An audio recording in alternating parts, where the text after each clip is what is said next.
Primer dia de curs al cau de l'agrupament Flors i Calcat d'Arenys de Mar, i el joc de pistolers serveix perquè els escoltes i les guies més joves aprenguin el nom dels nous companys. Passar-s'ho bé és una bona fórmula perquè els nens aprenguin, es relacionin i madurin, i és una de les bases de la proposta educativa del moviment Escolta. Passem molt bé, fem molts jocs. Sí, i a casa només juguem amb joguines. O veiem tota l'estona a la tele.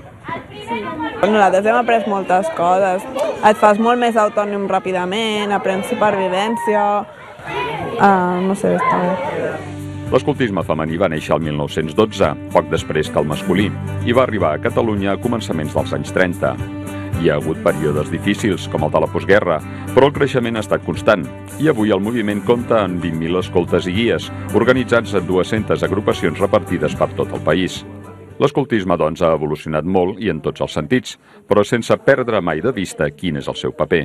És un agent educatiu, que és un agent social i que té, diguem-ne, no el dret, sinó el deure de saber contribuir activament en la construcció del país. El repte de l'escoltisme és ara seguir engrescant uns nens i joves cada cop més preparats i continuar adaptant-se a una societat en contínua evolució.